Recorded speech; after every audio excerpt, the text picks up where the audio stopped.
Halo teman-teman sahabat ASN dimanapun Anda berada. Nah, semakin dekat pengumuman seleksi P3K formasi khusus honorer atau afirmasi yang diberikan oleh pemerintah pusat 100% untuk tenaga honorer di seluruh Indonesia yang akan diumumkan pada tanggal 24 sampai dengan tanggal 31. Saya doakan teman-teman bisa lulus dengan nilai terbaik ya.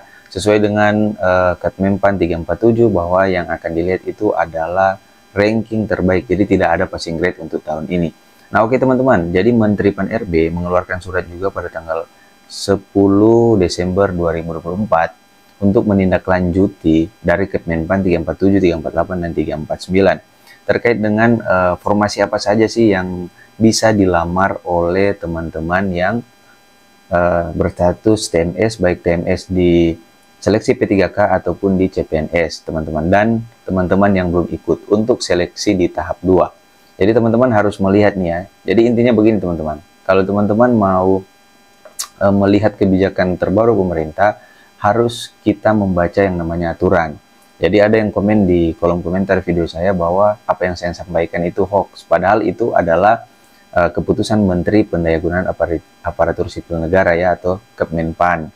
Nah teman-teman itu harus rajin membaca Kemenpan teman-teman ya. Nomor 634 tahun 2024 pada tanggal 10 Desember sudah dikeluarkan terkait dengan kriteria pelamar pada seleksi pegawai pemerintah dengan perjanjian kerja bagi tenaga non-ASN terdaftar dalam pangkalan data BKN tahun anggaran 2024. Jadi, di bulan Desember ini sudah ada seleksi untuk tahap pertama dan saat ini ada seleksi juga untuk tahap kedua ya. Teman-teman boleh lihat seleksi tahap kedua. Dan saya sudah memberikan informasi juga di video sebelumnya terkait dengan tenaga non-ASN yang bisa mengikuti di tahap kedua. Kriterianya apa saja, yaitu yang pertama itu yang TMS di seleksi P3K dan juga tidak memenuhi syarat pada seleksi CPNS ya. Maksudnya ini P3K yang tahap 1 yang sudah selesai ya teman-teman, lalu belum melamar pada pengadaan ASN atau P3K kemarin. Nah oke teman-teman. Nah untuk saat ini teman-teman yang mendaftar di tahap 2 tidak semua bisa mendapatkan informasi. Jadi untuk teman-teman yang mendaftar di tahap 2, baik teman-teman yang TMS di P3K, TMS di CPNS dan belum melamar, hanya bisa melamar di beberapa formasi saja. Nah, formasi apa saja itu? Nah, kalau kita melihat di Kemenpan 634 tahun 2004, di diktum ketiga teman-teman boleh lihat di situ. Saya bacakan ya.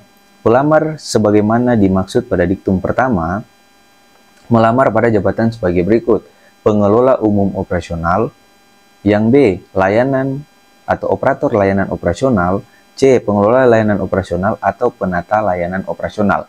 Jadi yang dibuka formasi untuk tahap kedua hanya 4 ini teman-teman ya. Jadi jangan salah teman-teman dalam pendaftaran. Pengelola umum operasional, operator layanan operasional ini biasanya untuk setingkat SMA. Dan pengelola layanan operasional itu biasanya di sarjana ya S1, dan penata layanan operasional biasanya S1. Nah, bagaimana sih triknya agar teman-teman itu bisa mengisi formasi yang ada? Jadi teman-teman itu harus lihat, kan di tahap 1 sudah selesai nih. Jadi teman-teman harus lihat tuh di tahap 1 itu di formasi mana saja yang belum ada yang mendaftar. Nah, bisa tidak Bang, kalau saya di tahap 2 mendaftar bisa tidak mengisi formasi? Bisa teman-teman. Yang penting teman-teman cari dari keempat formasi yang dibuka saat ini di tahap 2. Teman-teman boleh melihat formasi yang kosong. Formasi yang kosong itu seperti apa? Yang tidak dilamar di tahap 1. Jadi supaya teman-teman bisa mengisi formasi, bisa menjadi P3K penuh waktu, teman-teman lihat formasi yang memang tidak diisi pada tahap pertama teman-teman. Jadi seperti itu ya triknya. Jangan teman-teman sudah tahu-tahu di OPDA dia itu dibutuhkan 2 formasi untuk operator layanan operasional yang di B teman-teman.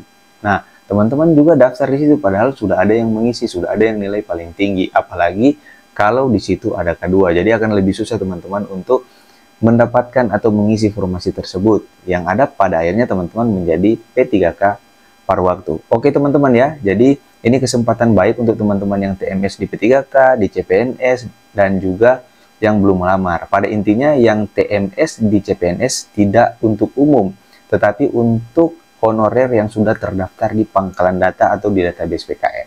Nah oke teman-teman ya, mudah-mudahan video kali ini juga bisa membantu teman-teman dan saya doakan tetap semangat untuk teman-teman tenaga honorer. Mudah-mudahan di awal tahun 2025 semuanya sudah dapat NIP, baik itu ke paruh waktu dan ataupun penuh waktu. Thank you.